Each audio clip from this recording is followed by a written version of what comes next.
Саламатсыздарбы, құрметті 4 сыныптың оқушылар. Мен бүгін сіздерге 4 сыныптың математика сабағынан 131 сабақ қос теңсіздіктер деген тақырыпты таныстырып, және соған сәйкес есептердің шарттуу жолдарын толығымен көрсетіп беретін боламын. Ал кеттік. Бірінші есеп, яғни бірінші берілген есептің шарты бойынша ғарыш кеңістігін ондағы нысандарды және жұлдыздар мен галактикаларда болатын өзгерістерді зерттейтін ғылым қалай аталатынын табу керек. Ол үшін мына жерде әрбір есептің жауабын анықтап шығамыз. Сол есептің жауаптары сәйкес келетін. Мына бірінші есептің жауабы қанша шығады? Мына астында берілген сандардың біреуі шығады. Сол шыққан санның астына мына әріпті О әріпін С деген әріпке сәйкес есептің жауабы қанша шығады? Соны мына жердегі жауаппен сәйкестендіреміз. Ал мен уақыт кетпеу үшін, яғни бұл есептерді білесіңдер деп ойлаймын, біріншісін түсіндіріп берейін, қалғандарын дәл сол жолмен орындайтын боласыңдар. Бірінші жақшаңшыны орындаймыз, 270-ті 90-ға бөлеміз, сол кезде 3 шығады, 630-ды 3-ке бөлсек 210 шығады. Демек, мына есептің жауабы 210. 210 деген, яғни мына жерде берілген жауапты толығымыз. 210 деген мына жерде берілген, міне. 210 дегеніміз О-ға тең екен, яғни бұл жерге О деген түседі, О деген әріп. Ал енді кейінгісі 50 мен 90-ды көбейтеміз, ол кезде 4500 шығады, 4500-ді 20-ға көбейтеміз, 90 мың шығады, ол С мына жерде 90 мың міне. Келесі 560-ды 80-ге бөліп, ол шыққан жауап 7700-ді бөледі, яғни бұл кезде 1100 шығады, сонда бұл R болады. Келесі мен оңай жолдарын көрсетіп кете беремін, яғни мына жақшам бізге міндетті емес, себебі барлығы көбейту бөлу болып тұр ғой, сондықтан көбейту болып тұрған жерде жақшаның бізге беретін ешқандай мәні жоқ. 25-ті 4-ге көбейтеміз, 100 шығады, оңай ғой, 100. Енді 100-ді 87-ге көбейтеміз, яғни 8700, ол мына жерде Т. Келесі, мынаның барлығын жақшаның ішіндегі барлығын қосып шығамыз, сол кезде ол шыққан жауапты 20-ға бөлеміз. 224 шығады. 224 деген тауып аламыз міне. Ол И екен. Келесі, бұл жерде кез келген санды 0-ге көбейтсек 0 шығады. Жақшаның ішін 0 шықты. 0-ді 57-ге көбейтсек тағы 0 шығады. Ол мына жерде 0-де. Келесі М деген әріпте жақшаның ішіндегі қосып шығамыз. 100 шығады. 100-ді 40-ға көбейтеміз. 4000 шығады. Ол М міне 4000. Келесі жақшаның ішіндегі барлығын қосып 100-ге бөлеміз. Сол кезде 178 шығады. 178 деген мына жерде. Ол М. Келесі, яғни О әрібін анықтау үшін мынаның барлығын қосып шығамыз. 250-ге 50-ін қоссақ 300, оған 300 қосамыз 600, 600-ді 5-ге бөлеміз. 120 шығады. Ол О. Келесі, яғни соңғысы 128-ге 472-ні қосамыз, және оны 3-ге көбейтеміз. Сол кезде А әрібі шығады. А әрібіміз, яғни 1800 екен міне. Түсінікті ғой. Яғни біз іздеп атқан ғылымның атауы астрономия екен. Келесі тапсырмаға көшеміз. Келесі тапсырма, яғни екінші тапсырма. Екінші тапсырмада теңсіздіктердің шешімдер жиынын жаз және оны сан сәулесінде белгіле. Қай жиынның элементі көп, соны табу керек. Негізі бұл жерде, яғни мына салыстыру кезінде мен кішкене түсіндіріп өтейін. К деген әріпіміз белгісіз, яғни сан. Белгісіз санымыз, К-мыз, яғни кішкентай екен 3-тен. 3-тен кіші екен. К-мыз кіші 3-тен. Ол дегеніміз 3-тен кішкентай сан деген сөз. 3-тен кіші. 3 емес, 3-тен кіші. 3-тен кіші дегеніміз мына жердегі сандар мына. 0, 1, 2 деген осы 3 сан, яғни осы К кіші 3-тен дегеннің жауабы болады. Яғни осыдан кіші. 3-тен кіші болған сандар. Мынау сандар болады ғой сонда. Осы сандарды айтамыз. 3-тен кіші десе осылай белгіленеді. Яғни сандық сәуледе осылай белгіленеді. Кіші дегендіктен сол жақта, яғни 3-тен кейін сол жақта орналасады. Кіші деген уақытта. Түсінікті ғой. Және мына 3-тен кіші дегендіктен 3-тен басқа мына аяқтағы барлық сан кіреді. Ол, яғни элементтерін мынадай фигурный жақшамен жазамыз. Фигуралық жақшамен 0, 1, 3-тен кіші деген 2, яғни 3-тен кіші болған сандар. 0, 1, 2 деген. 3 cevabı var eкен, yani жиын, бұл жердегі жиын деп айтамыз сосын. Келесі, тымыз үлкен 3-тен. Міне 3 дегеніміз мынау. Осыдан үлкен, яғни т деген белгісіз бір сан, 3-тен үлкен болған сандар жиын екен. Яғни 3-тен үлкен болады. 3-тен үлкен қанша бар? 4 бар, 5, 6, 7 деген сандар бар. Демек, ол мына жақта оң жаққа қарап кетеді. Осылай штрихтап қоямыз. Бұны біз фигуралық жақшаның ішіне жазатын болсақ, 3-тен үлкен дегендіктен ең бірінші 4. 3-тен үлкен бірінші бүтін саны 4 қой. Сосын 5, 6, 7. Солай кете береді. Ол көп нүкте қойып қоямыз, яғни жалғасады деген мағынаны білдіреді. Енді бізден сұрақ тұр. Қай жиынның элементі көп? Яғни мына нұсқаның элементтері көп. Яғни 4, 5, 6, 7. Үлкен дегендіктен шексіз кете береді. Ал мына элементте кіші деді, біз 0-ге дейін қарастырдық. 0, 1, 2. Яғни 3-ақ сан болды бұл жерде. Түсінікті ғой, бұл туралы кішкене мәлімет астында берілген негізі. Көріп, түсініп, танысып алсаңдар болады. Ал келесі есеп. Тапсырмада балалар жердің моделін үлкен шар түрінде жасады. Бұл моделді өлшеген кезде шар 3 килограммдық кіртастан ауыр. Бірақ дәл осында 2 кіртастан жеңіл болып шықты. Шардың массасын x килограмм деп белгілеп, теңсіздіктер жазыңдар дейді. Яғни мына жерде бізге қалай теңсіздік құру керек екені көрсетілген. Мен жазып кішкене түсіндіріп шығамын. Яғни мына таразда жер шарының моделін таразының бір табақшасына салған, екінші табақшасына 3 килограмм деген кіртасын салған. Сол кезде шар ауыр екен. Демек, x дегеніміз мынау жер шары болса, үлкен екен кімнен? 3 килограммнан, 3-тен. Ал енді келесі жер шары x, яғни 2 дана 3 килограммдық кіртасынан жеңіл болып шықты. Яғни жеңіл. Міне көріп тұр ғой кіртасында. Демек, оны кішкентай 6 килограммнан деп аламыз. Яғни жер шары 3 килограммнан ауыр, 6 килограммнан жеңіл деген мағынаны білдіреді бұл. Яғни таразы тілімен айтқанда. Ал енді математикалық тілде айтқанда, жер шары 3-тен үлкен, жер шарының массасы 3-тен үлкен, 6-дан кіші деген мағынасын білдіреді. Ал енді бұны біз дәл осы екеуіне, яғни жер шары туралы сөйлесіп тұрмыз ғой. Тек қана бір өлшем, яғни бір заттың өлшем бойынша сөйлескендіктен, бұны қос теңсіздік түрінде көрсетуге болады. Яғни x-ті ортаға қойып қоямыз. X кімнен үлкен? Яғни 3-тен үлкен. Міне үлкен ғой. X үлкен деген белгі осылай қойылады ғой. Кімнен? 3-тен. Осылай жазамыз. Енді x кімнен кішкентай? Яғни 6-дан кішкене. Қаншадан кішкене? 6-дан. Демек кішкене 6-дан. Дәл осылай жазуға болады. Бұны біз қос теңсіздік деп айтамыз. Яғни 2 дана, яғни қос теңсіздік қойылып тұр ғой. Яғни мынадан үлкен және мынадан кішкентай деп, қаншадан үлкен және қаншадан кіші. Қай аралықта екен, оның массасы қай аралықта анықталатынын көрсетіп отыр. Түсінікті ғой. Соны біз қос теңсіздік түрінде деп айтамыз. X-іміз, яғни жер шарымыз 3-тен үлкен, 6-дан кіші деп оқылады. Дәл сол кітаптарының да осы бетте аст жағында толығымен түсіндіріп көрсеткен, оқып көріп алсаңдар болады. Ал енді оны сан сәулесінде көрсетіп шыққан жері бар мына жерде. Қос теңсіздіктің бір жолға жазылған 2 теңсіздіктен тұрады.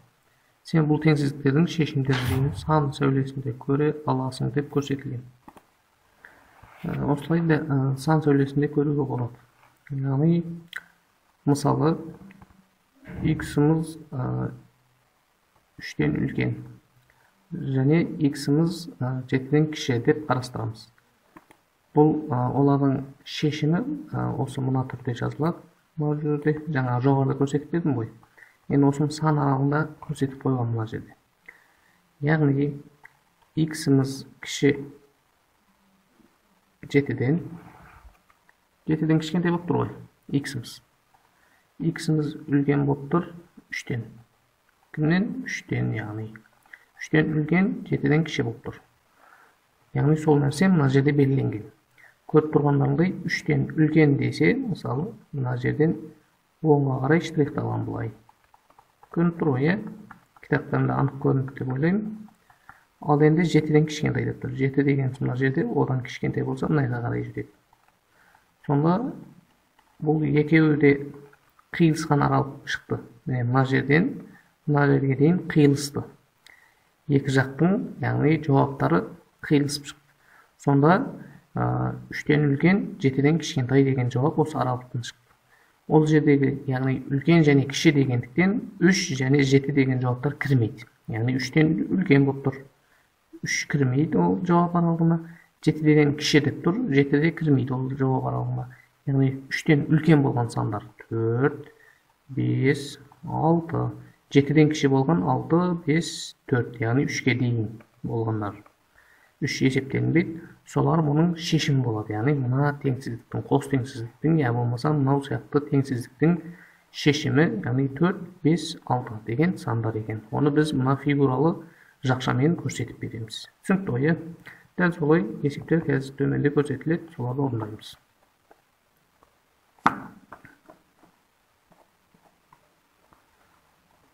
Ал енді мына теңсіздікті қарастыратын болсақ, бұл теңсіздікте, яғни x-іміз берілген x деген санымыз 5-тен үлкен екен. X үлкен 5-тен, x кіші 15-тен, яғни 15-тен кішкентай x-іміз. Жоқ, бұл жерде екеуінде де кішкентай деп берілген. Яғни 5-тен де кішкентай, 15-тен де кішкентай деп берілген x-іміз. X-іміз кіші 5-тен, x-іміз кіші 15-тен. Дәл осылай берілген.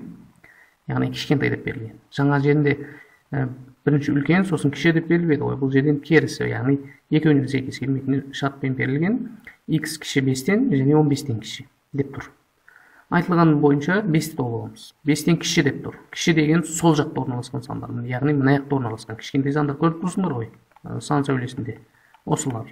15-тен кіші деп тұр. 15-тен кіші дегеніміз, яғни 15-тен кейін орналасқан сандар. Осылай белгілеп шығамыз. Сол кезде екеуінде де боялған аумақты, яғни территорияға қараймыз. Ол екеуінде де боялып тұрған жағы мына жер. Осы жер. Яғни 5-тен кіші болған жағы. 5-тен кіші 4, 3, 2, 1 деген сандар. 0 деген сандар. Яғни 5-тен кіші болып тұрған сандар. Оның жауабы міне 4, 0, 1, 2, 3 деген сандар. Яғни осы теңсіздік жүйесінің, яғни теңсіздіктер, қос теңсіздіктердің жауабы осы ретінде қарастырылады. Түсінікті ғой? Бұл кітаптарда да түсіндірілген, мен кішкене қосымша тағы түсіндіріп бердім. Келесі есепте қос теңсіздік түрінде жаз дейді. Яғни төртінші есепте қос теңсіздік түрінде жазу керек. Т белгісізді, яғни Т деген ортада тұрады. 4-тен артық. Үлкен деген сөз ғой, артық деген сөз. 4-тен үлкен. 9-дан кем, яғни кішкентай деген сөз. Дәл осылай жазылады. Келесі К белгісізі, ортаға жазамыз К-ны. 5-тен артық. Артық деп тұр. Міне 5-тен. 18-ден кем, яғни аз, кішкентай. К кішкентай 18-ден. Келесі М белгісізі, 10-нан артық. Артық. 25-тен кем, 25-тен кем, яғни кішкентай. 10 мен 25-дің ортасында орналасқан, яғни М деген санымыз. М деген санымыз 6-дан артық, 6-дан үлкен. 15-тен кіші бірақ. 15-тен кіші, дәл осылай жазылады. Түсінікті болса, келесі тапсырмаға көшеміз. Келесі тапсырма, яғни 6-шы тапсырма. Теңсіздіктерді оқы, қос теңсіздікті жеке екі теңсіздікке ауыстыр дейді. Әрбірін. А белгісіз санымыз 7-ден артық, 12-ден кем. Дәл осылай оқылады. Енді бұны мен жазып шығам. А-мыз үлкен 7-ден. Біріншісі А-мыз кіші 12-ден. Екіншісі түсінікті ғой? Мына теңсіздігі. Б санымыз 15-ден артық, 96-дан кем. Б-мыз артық 15-ден. Б-мыз кем 96-дан, яғни кіші. Түсінікті ғой? С белгісіз саны 18-ден артық, 75-ден кем. С артық 18-ден, С кем 75-ден. Астында Д белгісіз саны 21-ден артық, 49-дан кем. Д артық 21-ден, Д кем, яғни Кем 49'dan. Kelesi en belirsiz sanımız 130'dan artık 182'den kem. Artık 130'dan kem yani kichkentay 182'den. D sanımız artık 274'ten. D sanımız kem 280'den. Däl osy orunalap. Çünki kelesi tapsyrmaga köşemiz. Kelesi tapsyrma yani 6-njy tapsyrmanyň A tapsyrmasy. San söwlesinde belgilengen sandar jyny men şeşimler jyny säkes kelетін kos tengsizlik şans deydi. Yani söwlesinde belgilengen muna jerde belgilemelerdi görüp dursunlar oýa. Osy belgilemelerdi paýdalanyp san söwlesinde belgilengen sandar jyny men şeşimler jynyny körsetemiz. Yani muna sandar sandar jyny bolup turgoý. Bul kaýsy aralykda kiredi? Yani 1den ulken bolgan, 6dan kişi bolgan aralykka kiredi. Yani osadan deň aralyk. Ol belgisiz sandy men x dep alam. X'imiz ulken 1den. X'imiz kişi 6dan. Yani figural jakşanyň içinde жазатын bolsak 2, 3, 4, 5. Yani mına jerde boýalyp turgan üçin men osuny aldım. Senlerdiň kitaplarynda başgaça, yani başga bir nükteler alıngan bolýar mümkin. Görüp dursunlar mına jerde nükteleriň her biri alınıp belgilenip turgan. Şonduktan men osu nüktelerdi aldım. Çünki bolsa kelesi tapsyrmaga köşemiz. Kelesi tapsyrma. Tapsyrmany onda diýip, Korapda 26 gawhar tasy jatyr. Olaryň biri tabiiy, al kalgandary onun köşirmeleri. Jasandy gawhar taslaryň massasy birdeý, tabiiy tasyň massasy jeňildew. Tabakçalı tarazda kir tasty koldanbay turup 3 ret ölçep tabiiy gawhar tasty tabu is hareketini josparyny kurdydy. Logikalik esep bu negizinde gawhar tasy 26-dan diýip, 26 gawhar tasty men bulay bölüp alam. 26-ny 9 jany 8 dep alam.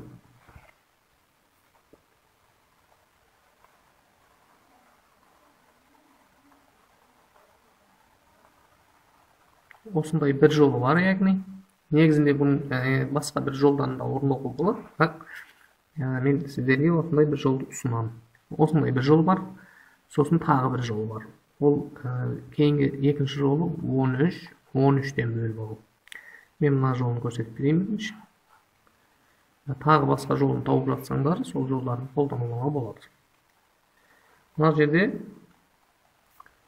13-13'ten birinci jol dep garastyram. 13-13'ten tarazyga tartam.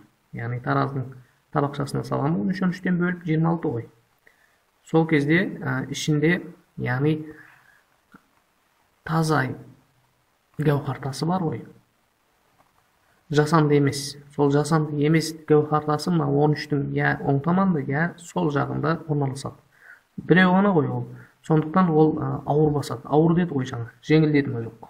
Massasy jeňil, yani tabiiy tasyň massasy jeňil. Jeňil diýse demek bir jagy jeňil tartyp turady. Yani teň bolmaýdy tabakça. 13-13'den goýamyz, birak teň çykmaýdy. Sosun sol 13'te ajratyp alamyz. Ol 13'te ajratyp alyp biz ekinçi joldu koldanamyz. 13-13'ten ajratyp algandan keyin ol kezde 6-6'dan bölüp alamyz. 6-6'dan bölüp alamyz. Yani 13'tün içinden. Jane birewini mına ýaka çaryp goýamyz. Eger osa 6'nyň içinde ýekew de teň bolsa, demek mına 1 degenimiz ol anyk gawhar tasy bolup çygat.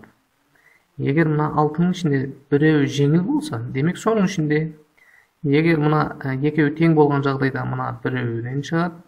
Şuňky oýa 13 gawhar tasyň 6-6'da jane 1-ge 3-3'türge böldük goý. 6-6 kostym 12, 11 kostym 13. Jaňa taup boldum goý. Kay jakda, kay 13'tün içinde eken. Sodan 6-6 böldüm. Endi osa 6'nyň içinden eger ýekew mına ýekew teň çyksa, onda mına birew жалгыз turgan bir gawhar tas ol anyk tabiiy gawhar tas bolup çygat. Eger mına ýekewiň birew jeňil çyksa, yani jeňil bolup tursa, demek soňun kuramynda bolat. Eger ýekew teň bolsa, mına jerde toktaýdy, yani birewini alyp da galasyňlar, ol çygat. Eger teň bolmagan jagdaýda birew jeňil kelse, sol jeňil birewini 3-3'ten ajratyp alamyz. 3-3'ten ajratamyz.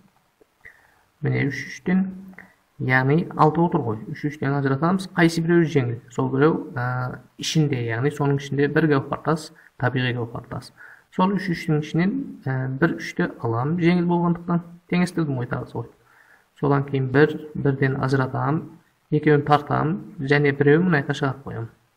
Сол кезде егер мына жерде біреу екі таразы қойып қойған екі гауһартастың біреуі жеңіл келсе, сол тағысы табиғи болады. Егер екеуі де тең шықса, онда мына жақта тұрған гауһартас табиғи болады. Түсінікті ғой, оқушылар. Енді тағы бір жолы бар, ол жолы мынау жаңағы көрсеткен 9-9 және 8 деген бойынша. 9-ға 9-ымыз 18-ді қосамыз 26, яғни 26 деп айтып қой, сол бойынша. Егер тағы басқа санмен берілсе де, осындай әдісті қолдануға болады.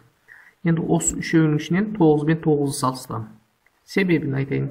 9 бен 9-ды салыстырған кезде 2-9 егер тең шықса, демек ол гауһартас 8-дің ішінде.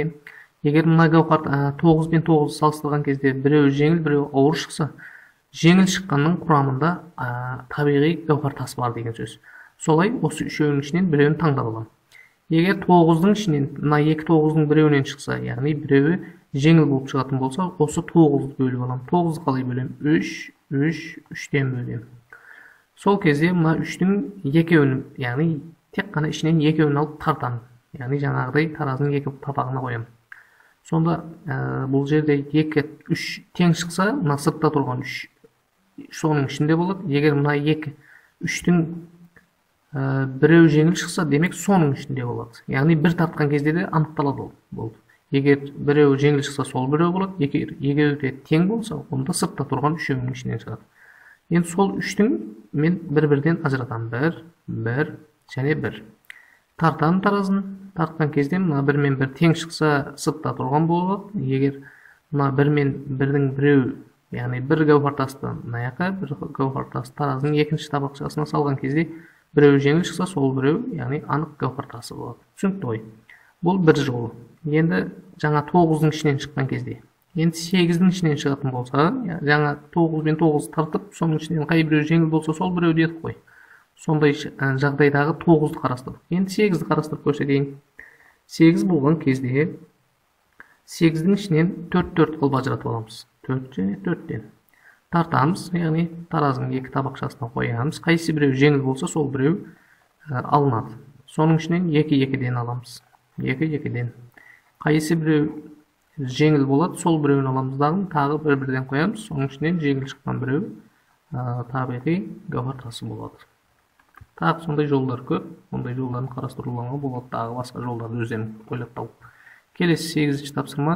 Отбасы құны $392 тұратын жаңа теледидар сатып алмақшы болды.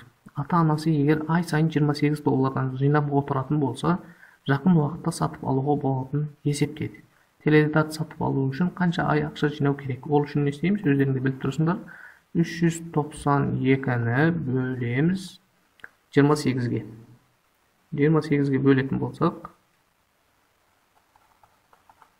біреуі бар мына жерде, сонда 28 азайтамыз. Мынау 1, мынау 1, 11, 112, мынау 4, 32, 8, 3, 11. 14 айда. Яғни бөлу арқылы шығарамыз. 392-ні 28-ге бөлген кезде шығады. 14 айдың ішінде, яғни ақша жинап сатып алса болады. Енді екінші шарт. Алайда дүкенге барған кезде оларға бөліп төлеу, яғни несиеге сатып алуды ұсынды. Оның шарттары мынадай болды. Теледидарды бірден алып кете беруге болады, бірақ бір жыл бойы ай сайын $38 төлеп бару керек. Бөліп төлеуге алған теледидардың құны қанша доллар болатынын есепте. Ол үшін не істейміз? 38-ді бір жылға көбейтеміз. 12 айға. Әр айда $38 төлейді екен. 38-ді 12-ге көбейтіп тексеріп көреміз. 38 көбейген 12. 2 көбейтсек 16, бірін есте сақтаймыз. 6, мынамен 7. Мына жерге 38 түседі. 8, 3. Қосамыз 6, 15 бола ма? Бірін есте сақтап 456 шығады екен. Мынаның жауап 456. Яғни бастапқы егер жинап алатын болса 392 алады, кредитке алатын болса $456 бір жылға бөліп төлеу арқылы алады екен. Түсінікті ғой, Келесі тапсырмаға көшеміз. Келесі тапсырма, яғни 9-шы тапсырма. Қос теңсіздіктің шешімдер жиынын сан сәулесінде белгіле және оны фигуралы жақшаның көмегімен жаз.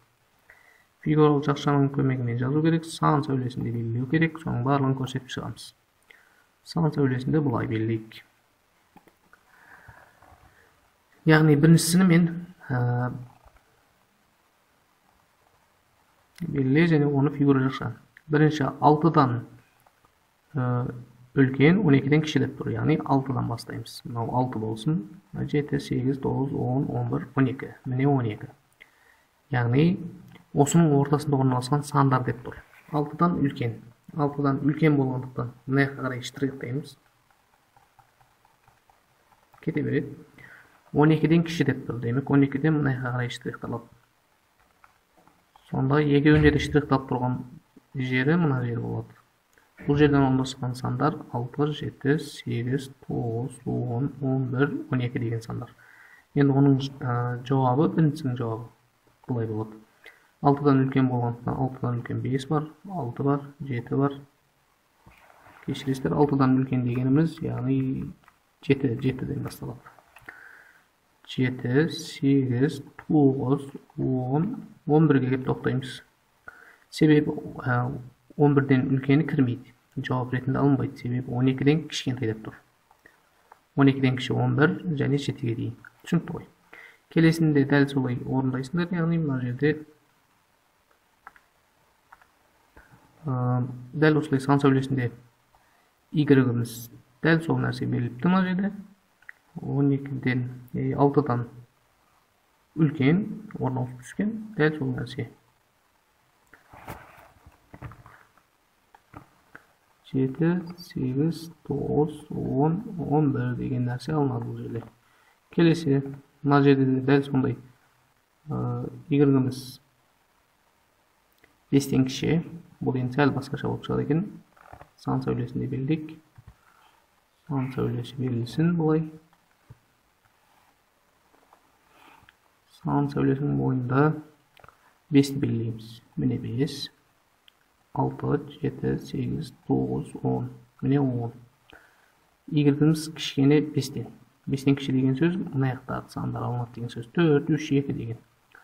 Y-іміз кіші қаншадан? 10-нан. 10-нан кіші деген сөз мына жақтағы, яғни бұлайынан алынады. Енді екеуінде де қарастырылып тұрған жағы қарастырылады. Мына жерде 0-ден басталса 0, 1, 2, 3, 4, 5 болады. Демек екеуі де мына жерде қиылысып тұр. Демек 0-ден 5-ге дейін, яғни 5 кірмейді жауап ретінде. Демек 0, 1, 2, 3, 4-ке дейін алынады жауабы. 4-ке дейін. 0-ден 4-ке дейін. Келесі y үлкен 5-тен, y кіші 10-нан. Бұл жерден сәл басқаша болады.